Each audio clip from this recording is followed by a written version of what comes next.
Minhas queridas, meus prezados, meu abraço.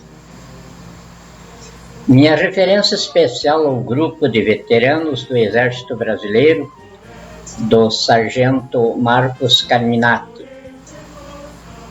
Vão se preparando que a qualquer hora vocês voltarão ativos.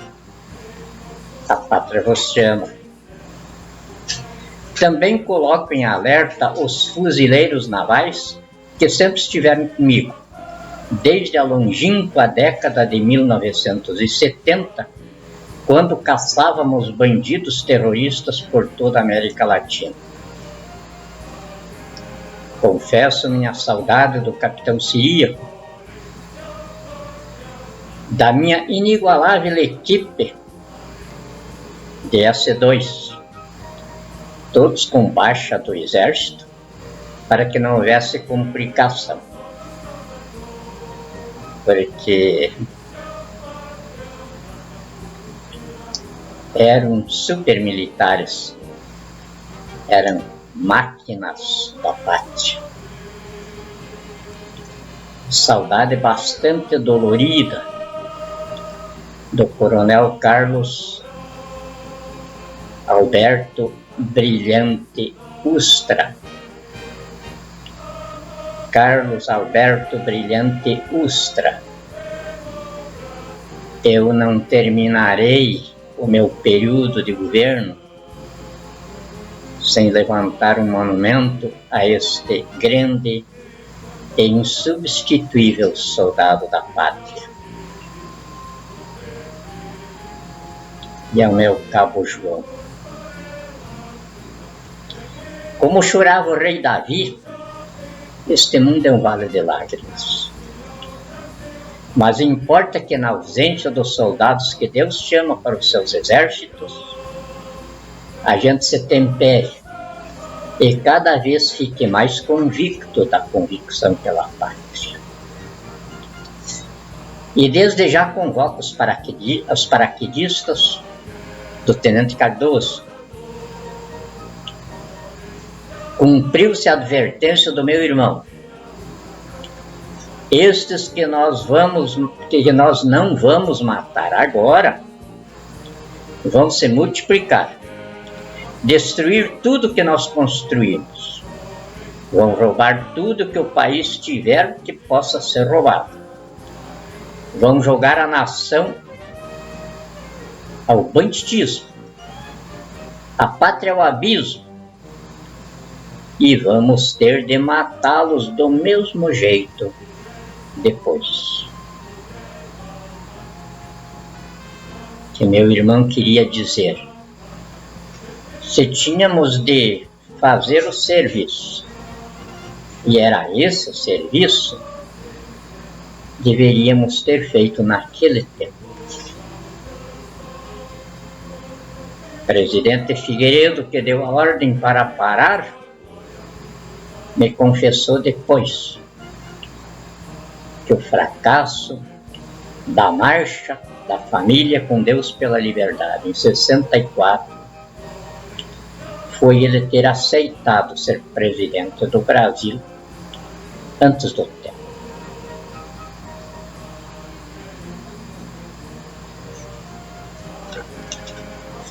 E a isso se acresce o fato de hoje eu ser o magistrado supremo da nação na chefia do Estado.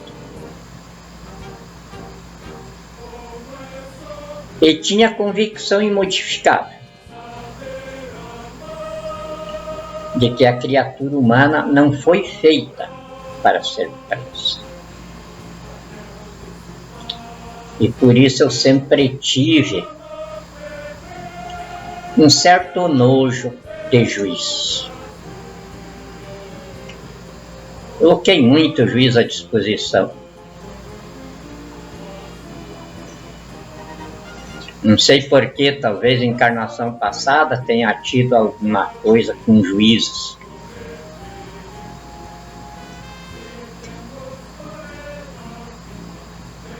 Mas principalmente porque eu estou convicto de que a espécie humana, que está no cume da cadeia alimentar, de onde a sua visão é o céu, e o espaço ao seu redor é o infinito,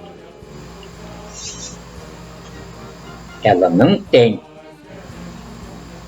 nada que nos induza a pensar que temos de prender uns aos outros.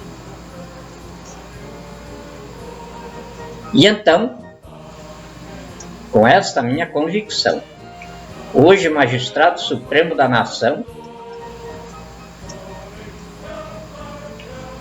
eu continuo mais convicto ainda de que aquele que não tem espaço no convívio humano, porque deixou de ser gente ao atacar os seus semelhantes, não é humano, é um demônio encarnado. E aí, pelo seu próprio benefício, ele deve ser devolvido ao inferno. Ou é divino penalizar a sociedade que foi vítima do bandido genocida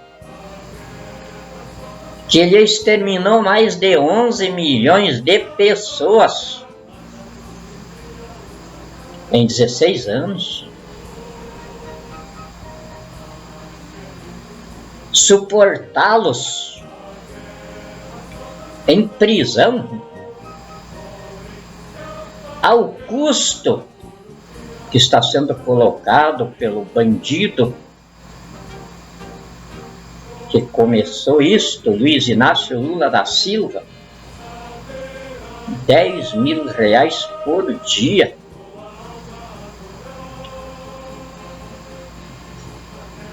Quando ele arrancou da nação uma fortuna que o coloca como o homem mais rico do mundo,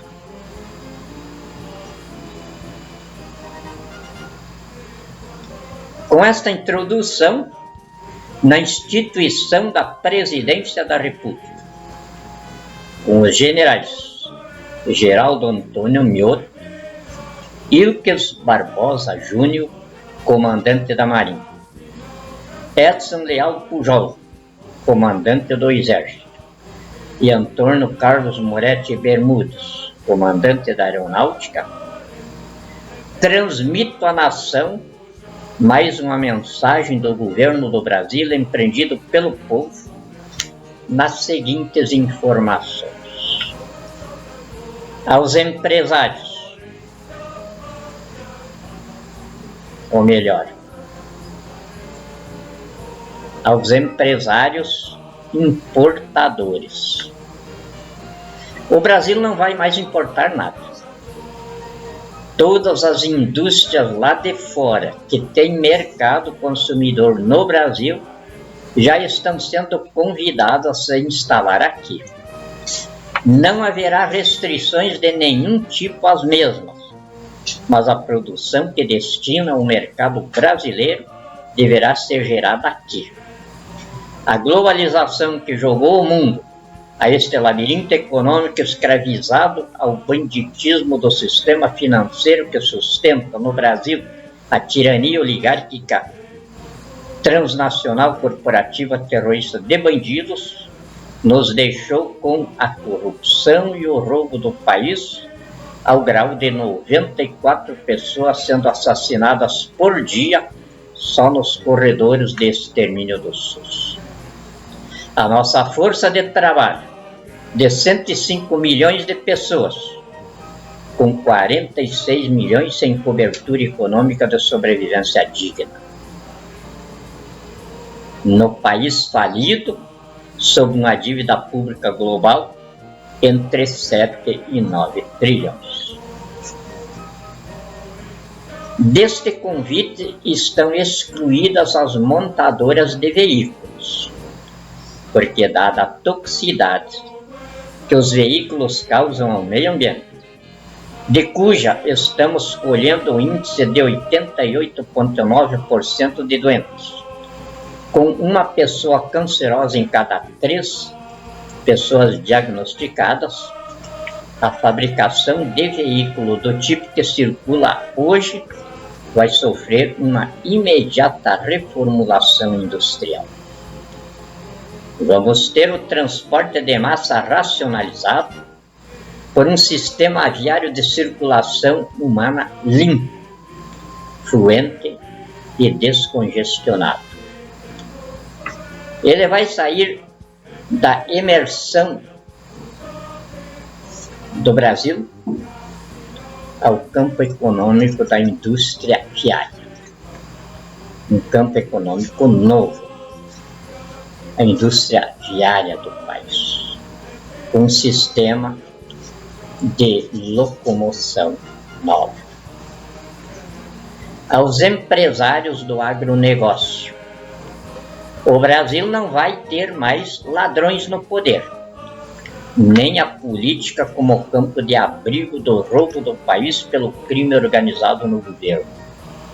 Daí, não vai precisar mais de gerar ativos líquidos para fabricar real frio, para fazer lastro de moeda metálica em contas correntes, para os bancos dar giro à roda do consumo-produção pelo multiplicador bancário, que mantinha o emprego no consumo fiado e a arrecadação tributária na produção gerada pelas emissões frias do governo, por onde davam sustentação ao aninhamento da vadiagem no Estado, que o inchou 9,8% maior do que a sua iniciativa privada, ao custo de 105,7% do PIB. E foi por aí que eles transformaram aquele Brasil gigante que nós construímos de 64 a 85 a esta massa falida do tamanho econômico do Brasil de 1940. A moeda brasileira agora tem lastro de emissão de 985 trilhões de dólares. Isto significa que o Brasil pode comprar a dívida pública do mundo, que é de 715 trilhões de reais, e ainda fica com 270 trilhões de dólares de lastro, que ainda é maior do que a soma dos ativos líquidos fornecidos pelo mercado global. Então, a devastação de meio ambiente, feito pela plantação de soja latifundiária, somada com a produção de gado de abate criado na base de hormônios e alterações genéticas para ser as commodities de base do balanço de pagamentos, vão desaparecer da economia brasileira. Nessas áreas vai florescer a urbanização do campo, na agricultura de produção de alimentos para a humanidade, preocupada com o vigor, a saúde e a longevidade das pessoas. Esse maquinário agrícola, que não trouxe progresso nenhum, e muito menos qualidade de vida, até para os próprios Estados Unidos e na Europa, onde surgiram, porque hoje estão com problemas muito piores do que os nossos, vai ceder lugar àquela agricultura bonita de antigamente.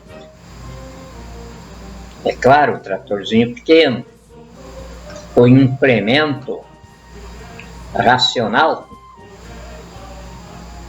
básico para a produção agrícola vai ter entre os agricultores, mas não esses gigantes, esses monstrengos que nós vemos hoje nas grandes áreas de latifúndio, que só produzem fome, miséria, doença, vício e podridão moral. Aos garimpeiros e mineradores, todas as riquezas minerais do solo brasileiro fazem parte da composição física da Terra, da qual a humanidade nasce e sob a qual se estabelecem procriação, sobrevivência e raciocínio, operando o propósito de Deus do povoamento da eternidade. Através do suceder-se de gerações, numa procriação contínua que demanda uma pátria bem construída sobre sólidos fundamentos de liberdade, como é a vocação do povo brasileiro consignada na sua Constituição, que agora está em execução pelas Forças Armadas e a sociedade civil. Então,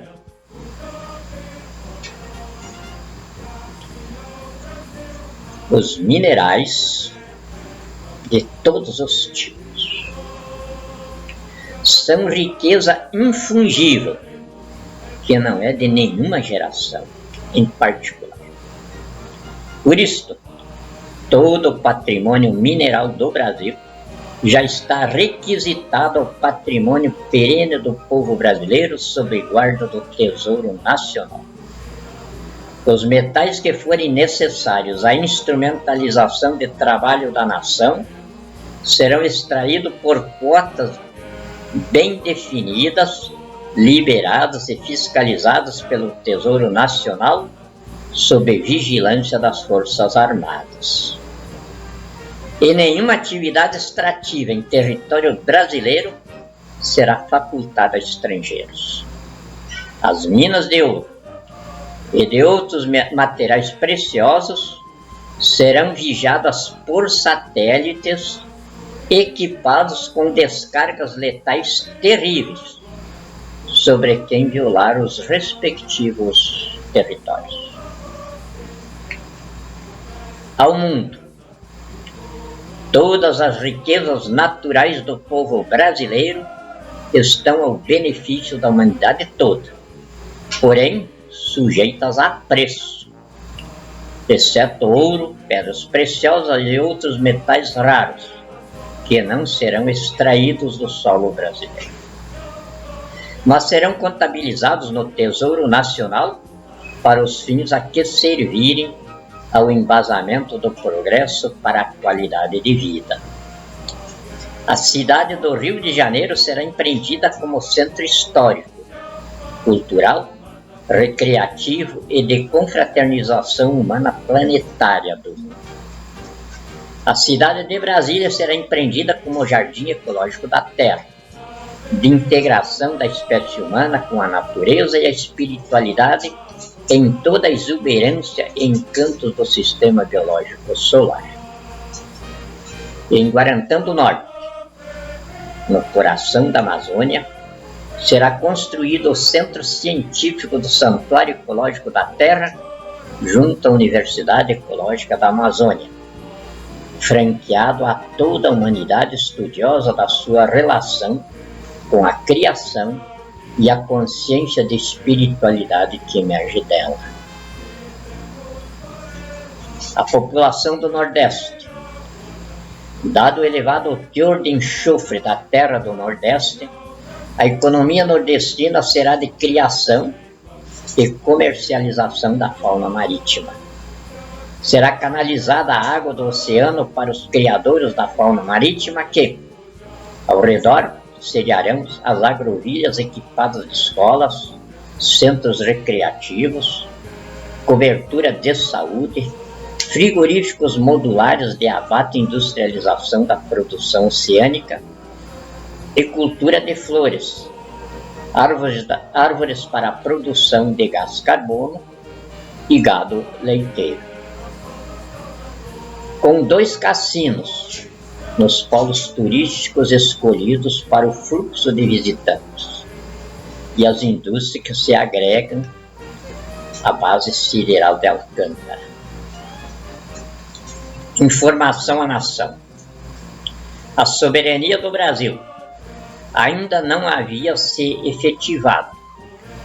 No dia 7 de setembro de 1822, D. Pedro gritou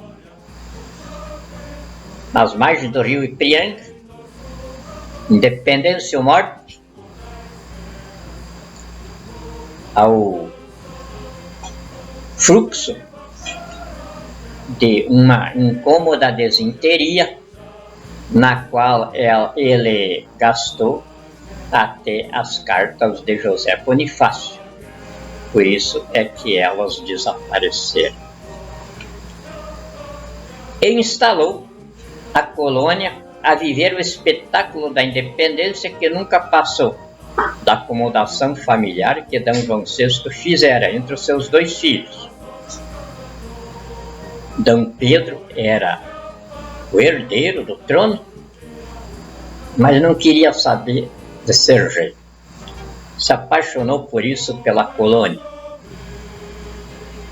E D. Manuel, que era príncipe, tinha nascido rei. D. João VI resolveu então o problema familiar, entregando a colônia para D. Pedro, que era apaixonado por ela, e livrando o trono para D. Manuel, que tinha nascido rei. E tanto foi assim que D. Pedro só gritou a independência, mas não queria saber nada de trono, deixou seu filho aqui e voltou para Portugal a viver com seu irmão e a sua família. E desde então, não somos um povo, nem uma colônia. Não conseguimos formar uma nação, mas fizemos a maior miscigenação do planeta. Acabamos aqui com todas as raças, com todas as cores, com todas as procedências. E geramos então o povo sem raça, sem origem. E aí é o povo de Deus.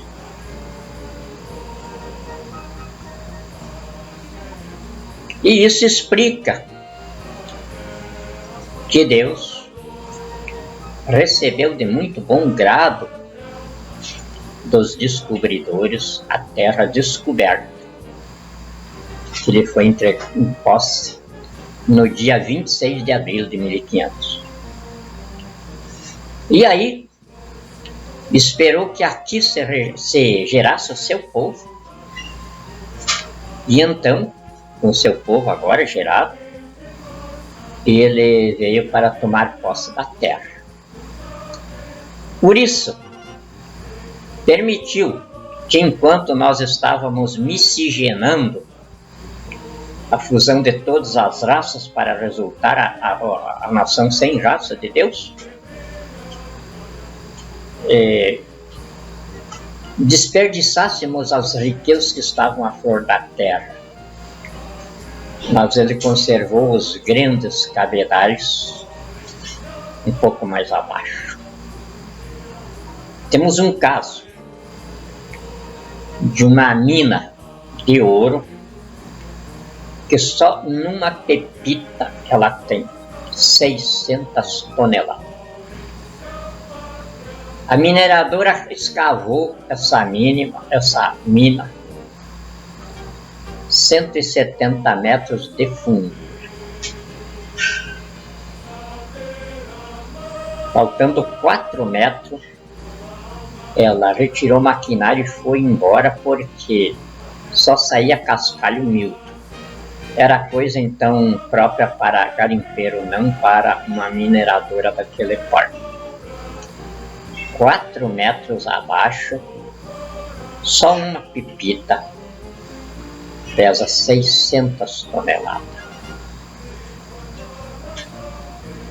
Me parece que Deus disse para eles Daqui para baixo vocês não. Tá bom.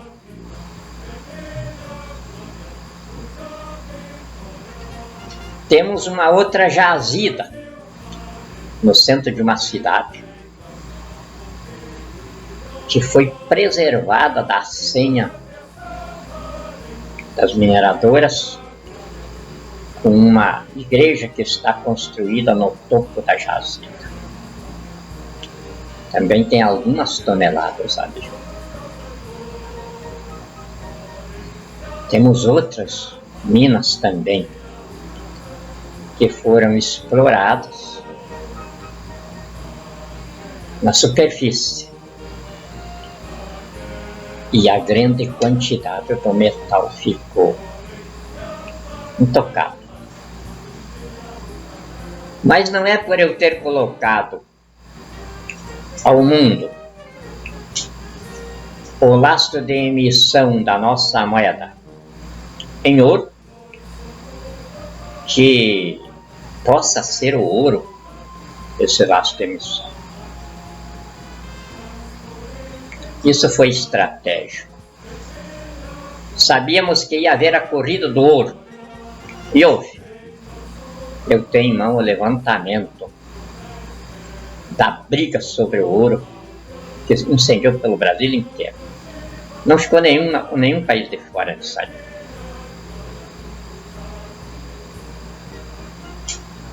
Então não vai ser ouro.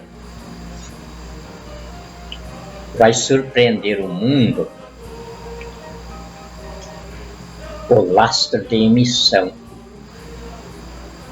do dinheiro que o Brasil vai colocar em sustentação de um tempo novo para a humanidade toda.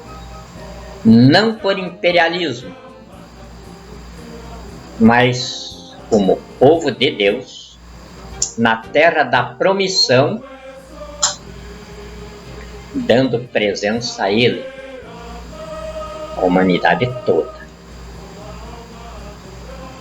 em um novo tempo da humanidade,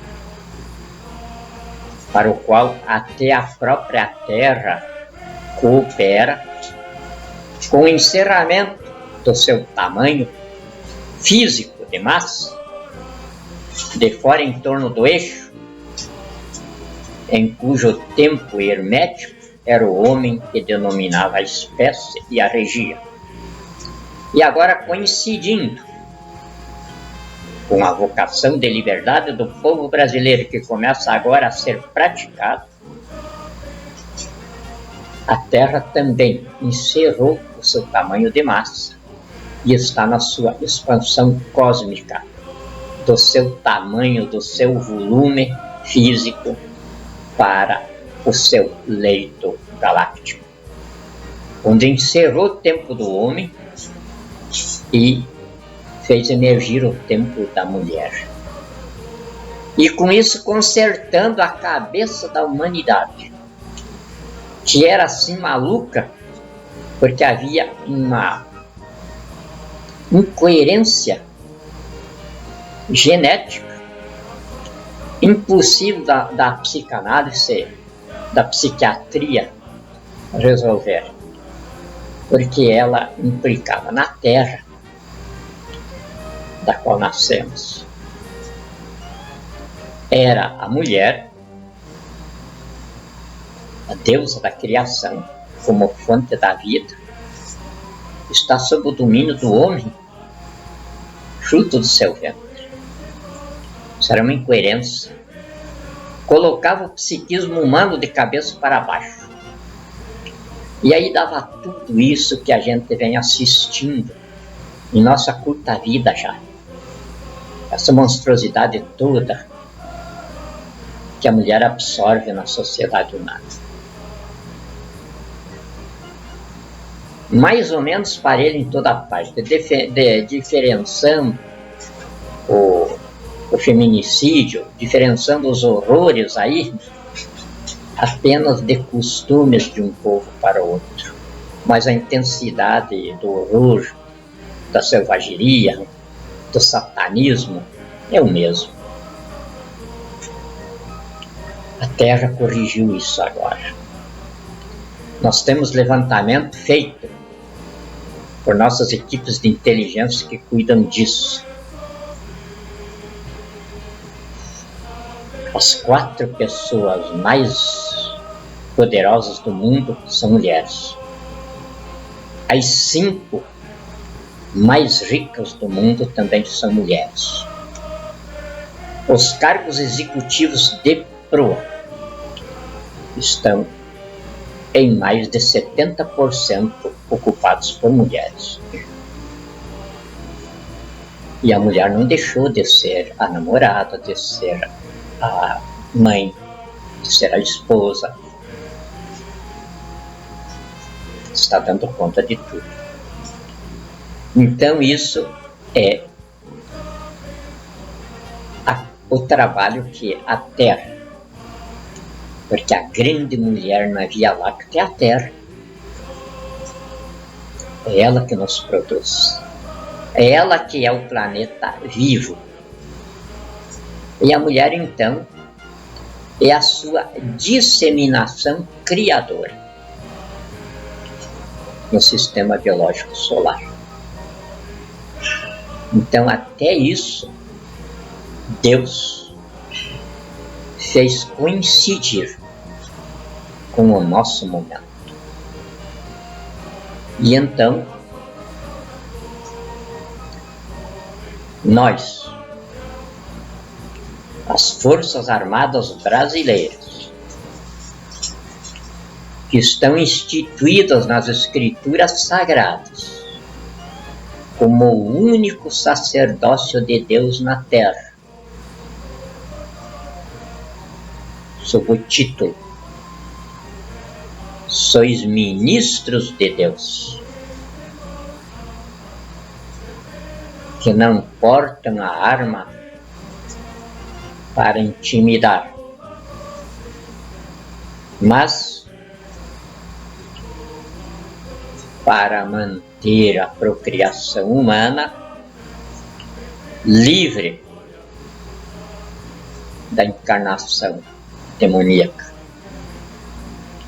Cabe ao soldado, quando a incidência de demônios na procriação humana chega ao limite em que chegou agora, fazer a devolução deles para o inferno. Foi o que o meu irmão, em 83, comentou no seu vaticínio.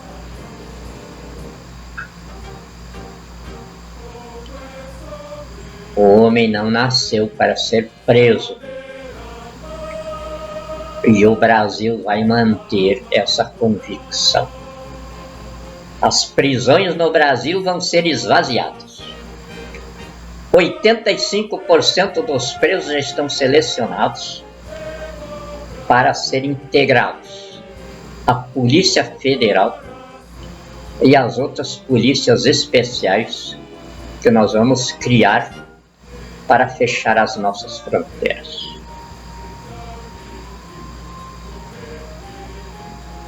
O restante que sobra tem deficiências psíquicas congênitas e vão ser tirados das prisões para as vilas penais, onde vão viver com suas famílias, sustentar as suas famílias e se sustentar a si próprios. Em liberdade, porque vão conhecer as fronteiras do seu território e se botarem o pé para fora dessa fronteira, cairão em cima dela.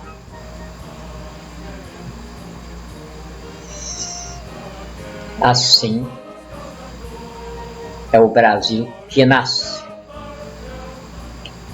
É a magistratura que está emergindo. De nós, eu encarnando a sociedade civil, o poder civil, fundido com a força militar na instituição da Presidência da República, formando a chefia de Estado, a magistratura de Estado, em cujo desempenho já destituí os 11 ministros do Supremo Tribunal Federal, iniciando pela cabeça o expurgo do Poder Judiciário, que foi transformado num campo de enriquecimento às custas do roubo do país, que tem como resultado final mais de 11 milhões de pessoas assassinadas pelos magistrados, que assassinam 94 pessoas por dia só nos corredores de extermínio do SUS. Criaram o campo econômico do Ministério Público, também envolvido nesse assassinato. E pior, no aumento da criminalidade comum de 1983% de 2003 a 2018. E contra esse produto de civilização que colocou a nação refém dos bandidos, encarcerada em seus lares e locais de trabalho, os promotores de justiça têm frotas de carros de luxo, verdadeiros marajás. E não contentes só em aumentarem a criminalidade pelo estímulo que dão ao crime, porque é lição que qualquer pessoa que passa por uma faculdade de direito aprende.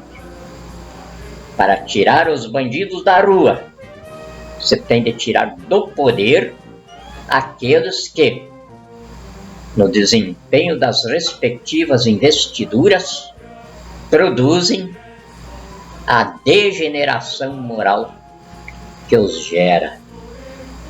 A degeneração moral que promotores e magistrados geram. Então são eles que têm de ser tirados do poder se nós não quisermos bandidos nas ruas. É o acervo de conhecimento armazenado pela humanidade que diz isso. Embora os serviços de inteligência que nutrem as Forças Armadas para este momento, para esta fala, nos confirmam que isso é verdade. Então, esses promotores, esse Ministério Público, e eu não acreditei quando me contaram. Não foi disso que disse que foi a Polícia Federal que eu encarreguei para fazer o levantamento.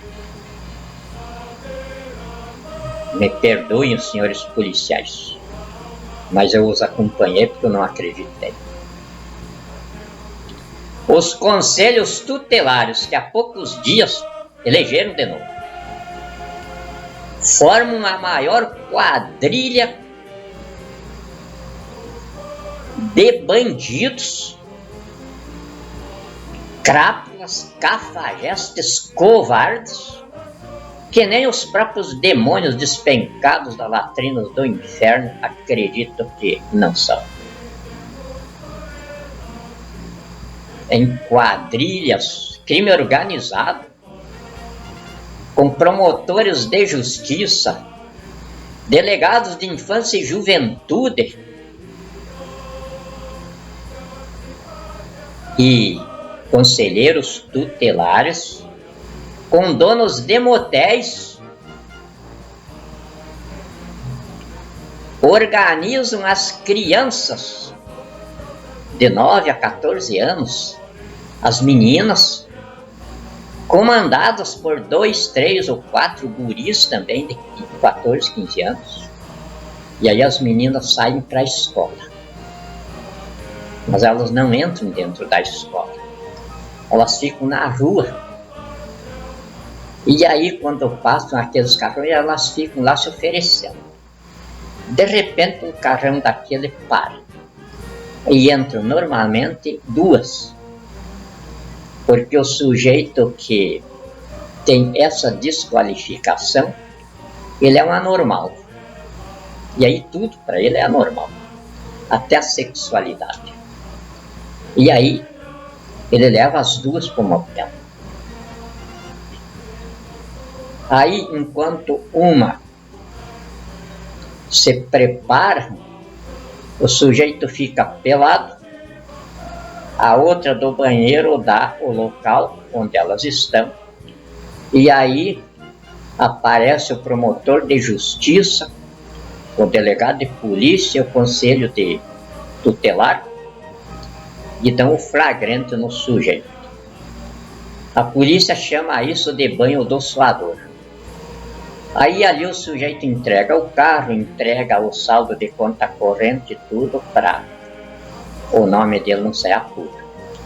Eu tive 2 casos desses no meu escritório. Num deles, o homem perdeu uma arma e dado.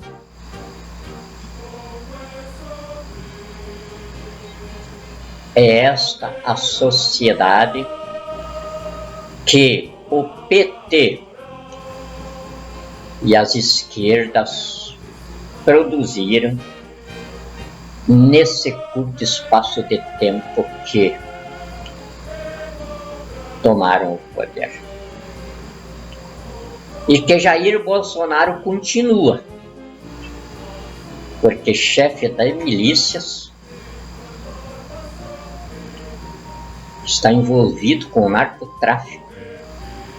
E o narcotráfico precisa que a sociedade continue podre. Então, por isso é que eu estou dizendo para vocês, 85% da população carcerária vão sair de lá.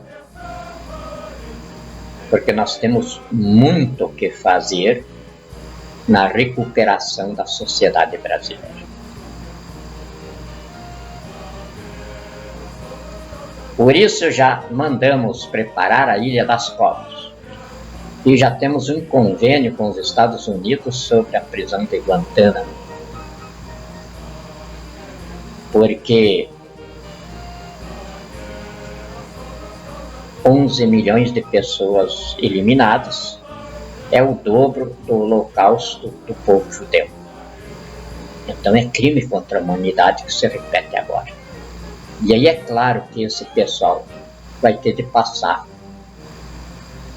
por um julgamento em foro internacional. E a prisão vai ser Guantánamo. E na Ilha das Cobras, nós estamos juntando cobrinha de toda a parte do mundo para que eles tenham uma recepção à altura lá dentro. E para isso vou contar para vocês um caso que aconteceu ontem comigo.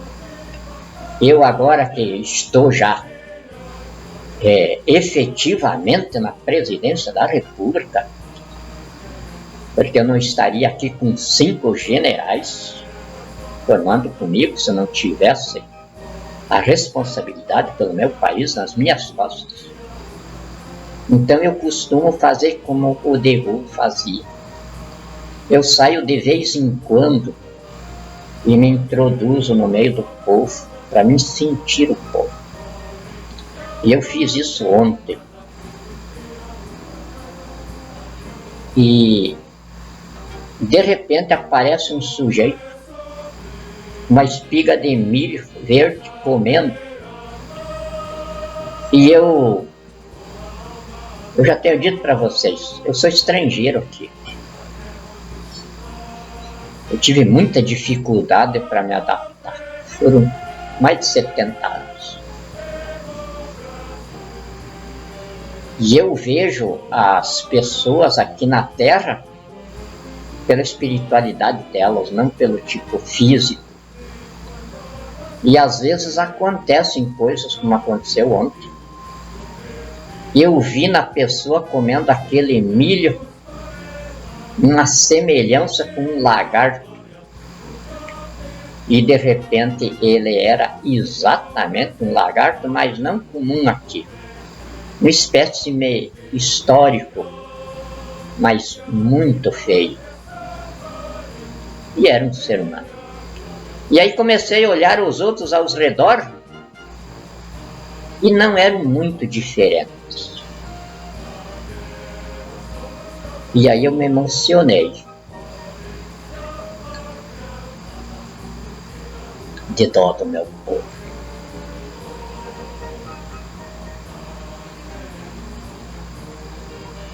E não há nada que me afaste da minha missão. Um tempo novo que começou lá em 64, com a Marcha da Família com Deus pela Liberdade, desencadeada pela dona Amelinha, uma professora aposentada de 60 anos, e que as Forças Armadas acolheram e transformaram num projeto de civilização. Nós vamos agora implantar, não com a pretensão de ver esse edifício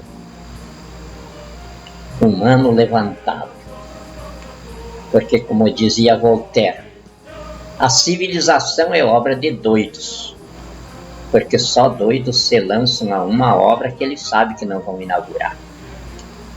E é o que nós estamos fazendo. Eu, como civil, me extinguirei com o final da minha missão, mas continuarei existindo nas Forças Armadas, que como a pátria e como a minha nação serão eternas. Muito obrigado.